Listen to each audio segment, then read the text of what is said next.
Hello student, I am Sangeeta Mansukhani. This is the video number 118 and in this video I will be explain topic hormones. Okay, so today I will be explain hormones. In the last video I already explained nucleic acid, carbohydrate, proteins, okay, vitamins. So in this video I will be explain hormones. Hormones are molecules that act as a intercellular messengers. Okay, intercellular messenger. That means those substances present in the cell wall, interly. Okay, so those molecules that act as a intercellular messenger, and these are produced by endocrine glands in the body. And you already know about what is the endocrine glands.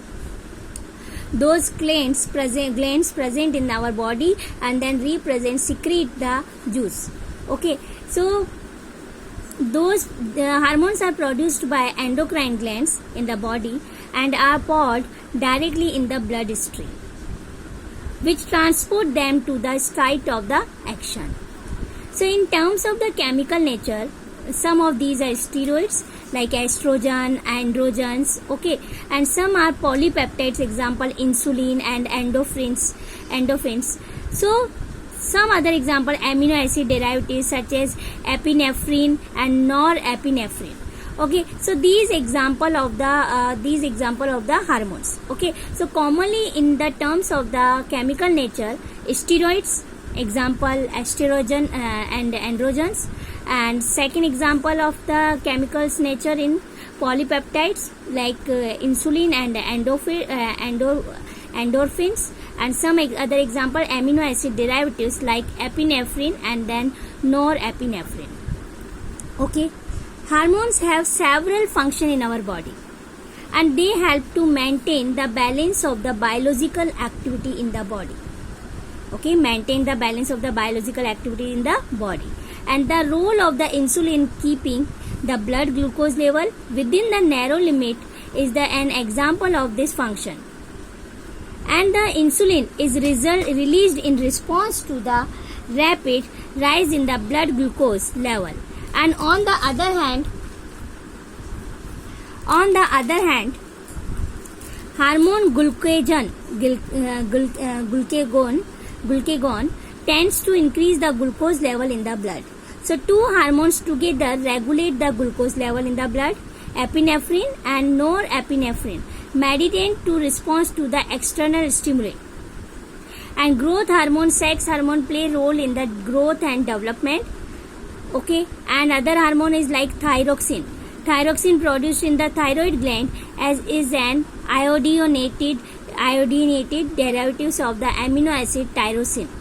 Okay, so these example of the hormones. Okay, so hormones are several functions in our body and maintain the balance of the biological activity in the body. So the role of the insulin in keeping the blood glucose level within the narrow limit. So example, insulin is released in blood glucose level. Okay, rapid rise in the blood glucose level. Another way, hormone glucagon tends to increase the glucose level in the blood. So though both two hormones together regulate the glucose level in the blood, one insulin and second one glucagon. Then two hormones, epinephrine and norepinephrine mediate in response to the external stimuli. So growth hormones and sex hormones play a role in growth and development, and thyroxine produced in the thyroid gland is an iodinated derivative of the amino acid tyrosine. Okay, then abnormal low level of the thyroxine leads to hypothyroidism, which is characterized by letharginess and obesity, and increased level of thyroxine causes hyperthyroidism. Okay, low level hypo and then high level of the thyroxine hormone hyperthyroidism. Okay, so low level of the iodine in the diet may lead to the hypothyroidism and enlargement if whenever increase. Okay, so hyperthyroidism. and due to the reason hypothyroidism, enlargement of the thyroid gland. So this condition is largely being controlled by adding sodium iodide to commercial table salt, iodized salt. Because whenever you know about BP, blood pressure, so that is means in our body low level of the iodine in the diet. So may lead to the hypothyroidism. So low level of the blood pressure, we have to say. Okay. So this condition is largely being controlled by adding sodium iodide to commercial table salt. Then second type of hormones is steroid hormones. Steroid hormones produced by adrenal cortex and gonads, testes in males and ovaries in females. And you already know, biology student, you already know about, okay, steroid hormones. And steroid hormones produced by adrenal cortex and gonads, because adrenal cortex and gonads, that is testes in males and ovaries in females. Then hormones released by the adrenal cortex play very important role. Example like glucocorticoids. Okay, glucocorticoids control the carbohydrate metabolism and then modulate inflammatory reactions. And are involved in reaction to stress. Okay, and then other one, the mineralocorticoids control the level of the excretion of the water and salt by the kidney.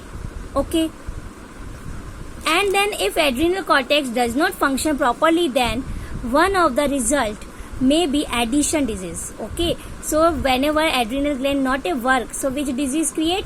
Addition disease. So addition disease.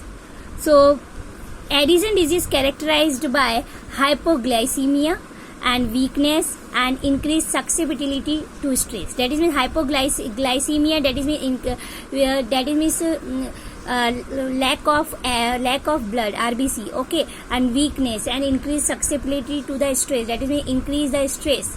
So the disease is fatal unless it is treated by the glucocorticoids and mineralocorticoids. Hormones released by gonads are responsible for development of the secondary sex characters.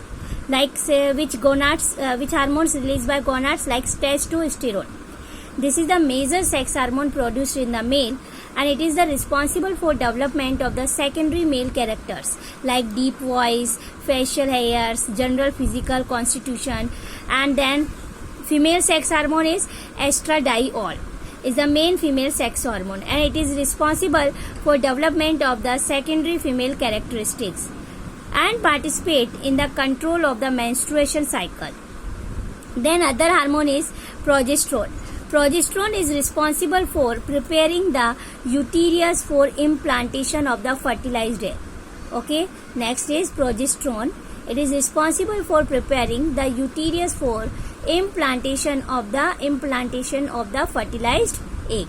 Okay, so this is the way only for one by one line you only learn. This is the 1 marks question type questions come. Okay, like which hormone secrete, and then this hormone responsible for, so you learn. Okay, so like steroid hormones, so which hormone is steroid hormones? So steroid hormones like example like glucocorticoids, and then second is here you see, for example, glucocorticoids control the carbohydrate metabolism, then modulate inflammatory reaction and increase reactions to stress. Okay, then second one testosterone, this one glucocorticoids, and then second one is mineralocorticoids. Okay, because mineralocorticoids control the level of the excretion of the water and salt by the kidney. So mineralocorticoids, it is also important. Okay, then due to the adrenal cortex does not function properly, so which disease create? Addition disease. Then after then hormones released by gonads, so responsible of secondary sex characters. 2 hormones is testosterone, and second one is testosterone in the male, and then second one estradiol is the main female. Okay, female. Clear? So it is responsible for secondary male characters and female characters. Okay, clear? So you read one by one line and learn. Okay, so this chapter is over, and then I will be explain exercise questions. What are monosaccharides? NCERT textual questions with answers. Question number first, what are monosaccharides? So monosaccharide, you already know carbohydrates classification. So carbohydrates which cannot be further hydrolyzed and to give simpler unit of polyhydroxy aldehyde or ketones are known as monosaccharide. Okay, that means carbohydrates cannot be further hydrolyzed, and whenever cannot be further hydrolyzed but give simple unit of polyhydroxy aldehyde or ketones are known as monosaccharides. Then second one, question number second.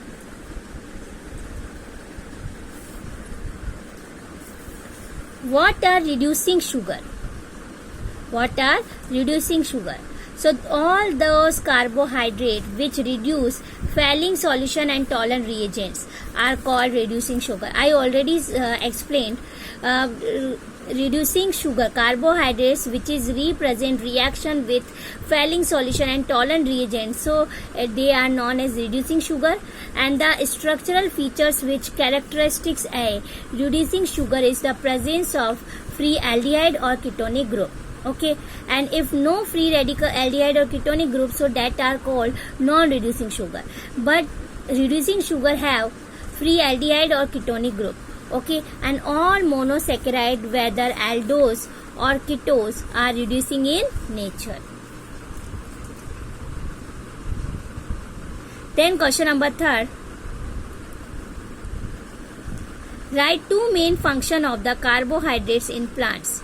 So main function of the carbohydrates in plants. So carbohydrates are used as a storage molecules, as starch in plants. Okay, two main function of the carbohydrates in plants. So carbohydrates are used as a storage molecules, as starch in plants. Then cell wall in plants is made up of cellulose. Okay, so carbohydrates are used as storage molecules, as starch in plants. And second one example, cell wall in plants is made up of cellulose. Okay, then question number 4, classify the following into monosaccharide and disaccharide. So you already see my video, and in which video? That video I have explained carbohydrate classification, and that video first you see classification, then you learn definition and example. Okay, then you completely understood what is the difference between monosaccharide and disaccharide. So monosaccharide, I already explained, carbohydrates which cannot be further hydrolyzed but to give simpler unit of the polyhydroxy aldehyde or ketone. But disaccharide, whenever those carbohydrates which further hydrolyzed and give more than one polyhydroxy aldehyde and ketone, so that are disaccharides. So here example given like ribose. So ribose is monosaccharide. Then second one example is 2-deoxyribose. So it is monosaccharide example. Then third one maltose. Maltose is disaccharide. Then after galactose. Galactose is monosaccharides. Then fructose. Fructose is monosaccharide. And then lactose. Lactose is disaccharide. So in the last video I already explained completely what is the monosaccharides and disaccharides. So first you see my video and then see examples and then learn. Then question number 5. What do you understand by the term glycosidic linkage? What do you understand by the term glycosidic linkage? So you already know about glycosidic linkage related from disaccharide. Okay, so what is a disaccharide? Disaccharides are formed by the condensations of two monosaccharide molecule. Disaccharides are formed by the condensation of two monosaccharides molecules, and these monosaccharides join together by loss of water molecules between one hydroxyl groups on each monosaccharide. Such a linkage which holds the monosaccharide units together is glycosidic linkage. That is means whenever two monosaccharide units are attached, then after loss of the water molecule, and then both molecules join together one linkage, and that linkage are known as glycosidic linkage. Question number 6. What is a glycogen and how is it different from starch? So glycogen is a form of the carbohydrate and it is stored in the animal body, and it is different from starch. Glycogen is a form of carbohydrates and it is stored to animal body, and it is a polymer of alpha glucose. So animal body, in animal body it is stored, and then after its structure of alpha glucose polymer. Okay, so we have to see starch and glycogen structure, so it is easily differentiate. Starch is the one most important source of carbohydrates in human body and human diet, and main storage polysaccharides of plants and occurs chiefly in seeds, roots and tubers. And its important sources of the starch are wheat, rice, maize and potatoes. And it is polymer of alpha D plus glucose and consists of the different types of the components called amylose and the amylopectin. So amylose is soluble in water and constitutes about 20% of the starch. And in other way, amylopectin is insoluble in water and it is branched chain polymer. Amylose is alpha D plus glucose and consists 200 to 1000 glucose units are linked by alpha glycosidic linkage. Okay, but amylopectin, it is constituents about 80% of the starch, and it is composed of many chains of about 20 to 25 glucose units having alpha glycosidic linkage. In amylose, carbon first to attach carbon fourth unit, and in amylopectin, carbon first of one glucose unit and carbon fourth of the next glucose unit. But these chains are further connected to each other and carbon first of the terminal glucose unit. Then after again carbon 6 of any other glucose unit of a different chain are joined together.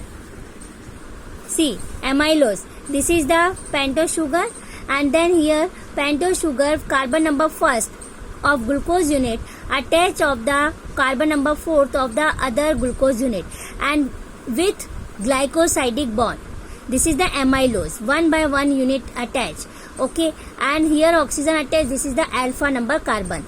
Then after in amylopectin, this unit of the amylose, this unit of the amylose, but one side glucose unit first number carbon, then attach of the sixth number carbon of the other glucose unit. Then this branch at carbon number first to carbon sixth, and it is a alpha link. So this is known as amylopectin. So this is the amylose and this is the amylopectin. But in glycogen carbohydrates are stored in the animals as glycogen, and which occurs mainly in liver and muscles. Glycogen is also a polymer of the 6000 to 30,000 alpha D plus glucose unit. Amylose, starch, also alpha D glucose unit, but they divide into two parts, amylose and amylopectin. But here glycogen only made by alpha D plus glucose units, and then its structure is similar to amylopectin. Due to this reason, it is also called animal starch. But it is more highly branched and then amylopectin, with average branch length is 12 to 15 glucose unit. Then the process of the formation of the glycogen in the body is called glycogenesis.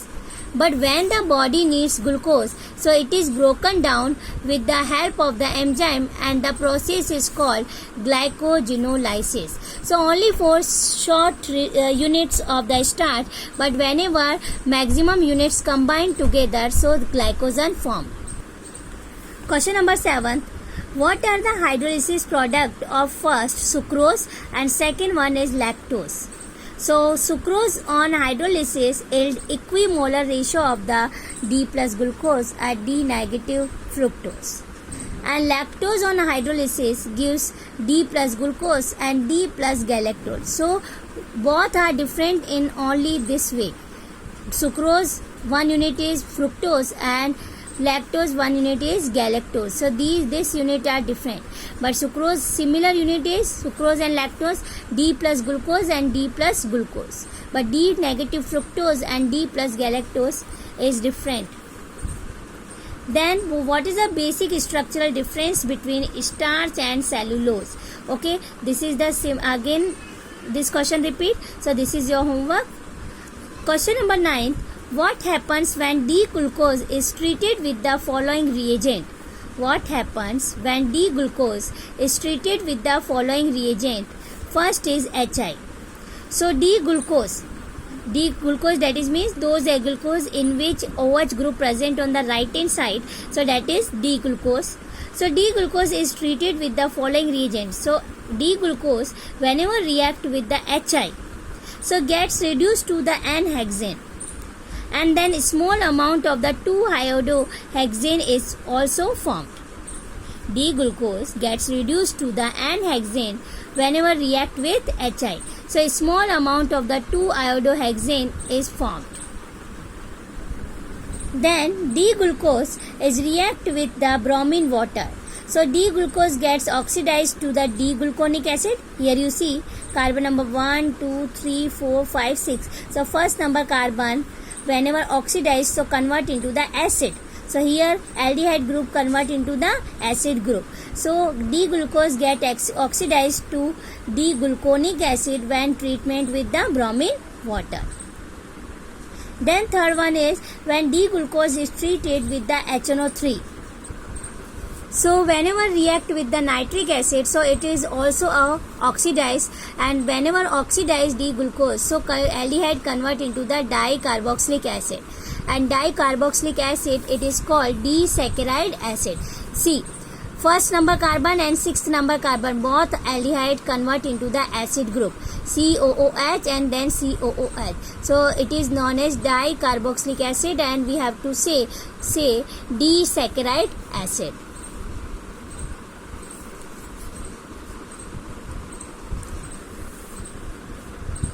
Question number 10. Enumerate the reaction of D-glucose which can't be explained by its open chain structure. Enumerate the reaction of the D-glucose which can't be explained by its open chain structure. That is means in which we have to explain which following reactions which is represented by D-glucose. So the following reaction of the D-glucose cannot be explained on the basis of its open chain structure. First, D-glucose does not react with sodium bisulfite. What is the sodium bisulfite? NaHSO3. Second one, it does not give 2,4-DNP test and shift test. Third one, the pentacetate of the D-glucose doesn't react with hydroxylamine.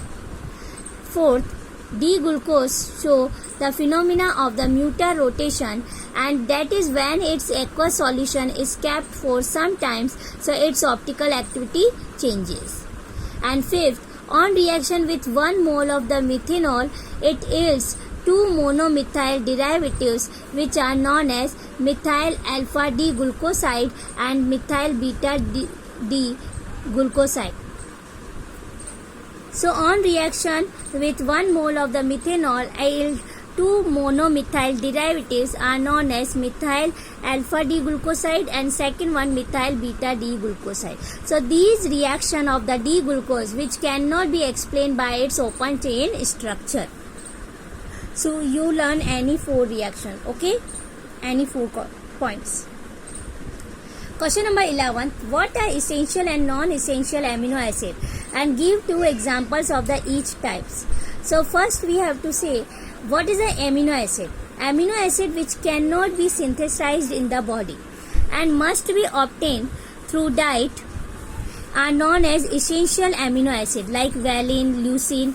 So there are 10 amino acids which are classified as essential amino acid, and other amino acid which can be synthesized in the body are known as non-essential amino acid. Like example is alanine and glutamic acid. Okay, so these amino acid which cannot be synthesized in the body but must be obtained through diet, so are known as essential amino acid. Example valine and leucine. And there are 10 amino acid which are classified as essential, but other amino acid which can be synthesized in the body, so are known as non-essential amino acid. Example alanine, and then second one is glutamic acid. Next, question number 12. Define the following as related to proteins. First is peptide linkage, second one primary structure, and third one is denaturation. First is peptide linkage. Here you see, in protein, various amino acid combined by the loss of the water molecule. So this amino acid, one acid unit and second one is amino group. So one acidic and second one is basic. Okay, so one and two molecule attach and then loss of the water molecule. One OH group attach of one amino acid and hydrogen of other molecule. So whenever water molecule isolate, remove, so both unit is combined. So this linkage is known as amide linkage. And amide linkage is formed between the two successive amino acid. So such amide linkage is known as peptide linkage. Okay, so H2O out, so CO and H bond. So bind together and then this is known as peptide linkage. Okay, so in proteins, various amino acids combined by the loss of water molecules between the carboxyl group of an amino acid and then amino group of another amino group. So this amide linkage is formed between the two successive amino acids. Like example, amide linkage is known as peptide linkage. Second one is primary structure. Primary structure, information regarding the sequence of the amino acid in a protein chain is called its primary structure. That is means any one reaction of protein represented by the one of structure, so this structure is known as primary structure. So information regarding the sequence of the amino acid, like first on the first position which amino acid attached, then second one which amino acid attached. So information regarding the sequence of the amino acids in a protein chain is called its primary structure. Then the primary structure of a protein determine its functions and biological activity. Third one is denaturation. Denaturation, that is means the disruptions of the native structure of protein. Disruptions of the native structure of the proteins by changing the pH, temperature or by adding some salt is known as denaturation. That is means disrupt the protein structure, so called denaturation. The disruptions of the native structure of the proteins by changing the pH, temperature, otherwise we have to add some salt. So it is known as denaturation. Then question number 13. What are the common types of secondary structure of the proteins? So in the last video I already explained primary, secondary, tertiary, quaternary structure of the protein. So please see that video. Then question number 14. What type of bondings helps in stabilizing the alpha helix structure of proteins? Again I say, what type of bondings helps in stabilizing the alpha helix structure of protein? Alpha helix structure, that is means those structure that present only for single type of structure. So it is known as alpha helix, and then in which the force responsible for the stability of alpha helix are intermolecular hydrogen bonding. The force responsible for the stability of the alpha helix are intramolecular hydrogen bonding, and this hydrogen bonding actually occurs between carbonyl group of one amino acid unit and then second one is NH group of the fourth amino acid, and then in the chain in alpha helix structure. Okay, so what type of bonding? Intramolecular hydrogen bonding. Okay, and it is help in the stabilizing the alpha helix structure of protein, because this hydrogen bonding occurs between the carbonyl group and the amino group. Okay, so this is the due to this reason stabilize the alpha helix structure. Then question number 15, differentiate between globular and fibrous protein. This also explained in my last video. Question number 16, how do you explain the amphoteric behavior of amino acid? How do you explain the amphoteric behavior of amino acid? Here you see amino acid. Amino acid contain one carboxylic group and one amino group. Okay, and then this carbon is alpha, and then alpha attach side chain of the alkyl group. Okay, so amino acid are amphoteric in nature. Reason, because carboxylic acid is acidic in nature, and then amino group is basic in nature. So whenever acid and base combine together, so it is a neutral way. Okay, so we have to say amphoteric in nature. So due to the presence of the basic NH2 group and then acidic group COOH, so they react with both acid and base. Like in aqueous solution, they exist as a Zwitter ion structure. See, this is the amino acid, and then this carboxylic acid remove the H plus ion, and this amino group accept the H, so convert into the NH3 plus, and then it convert into the carboxylate ion COO minus. So NH3 plus CHR COO minus. So it is a Zwitter ion.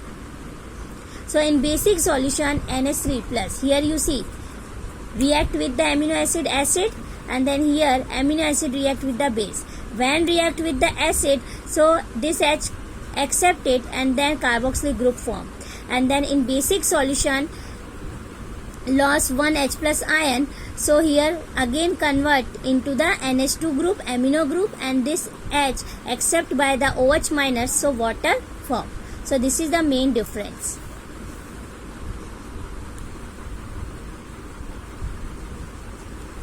Then question number 17, what are enzymes? So enzymes you already known about.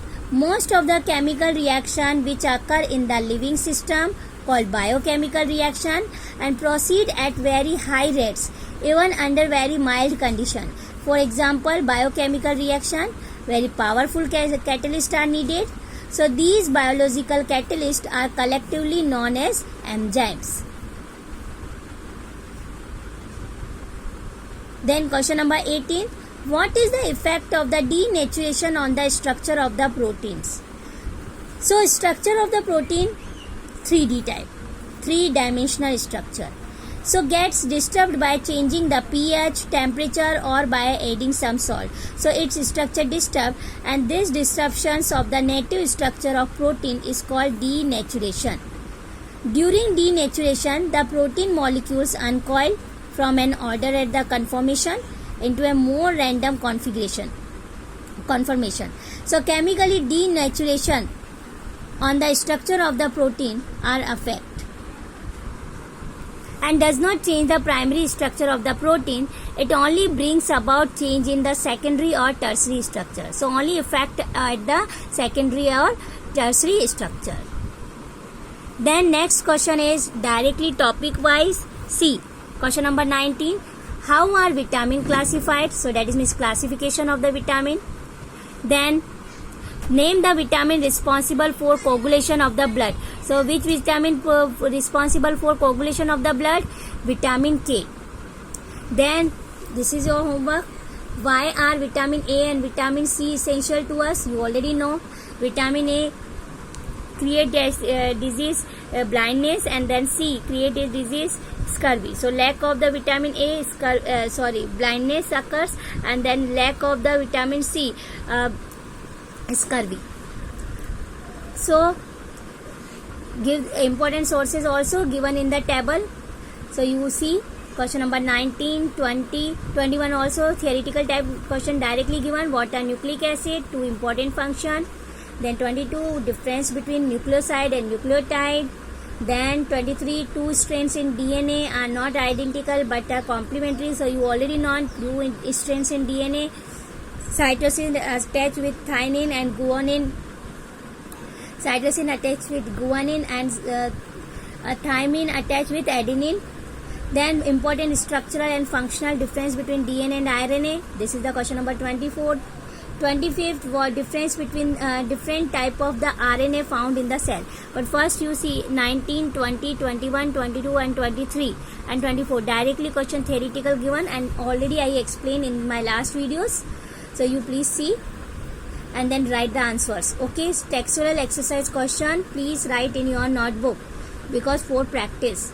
Okay, textual exercise question in text and exemplar. If any have doubts, so please tell me. Then question number 25th, what are the different types of RNA found in the cell? So you already know, I already explained in my last video, 3 types of the RNA molecules found in the NA cell, which are named as messenger RNA, ribosomal RNA, transfer RNA. Okay, so 3 RNA. Okay, so chapter over, and next I will be explained in the next video. Thank you so much.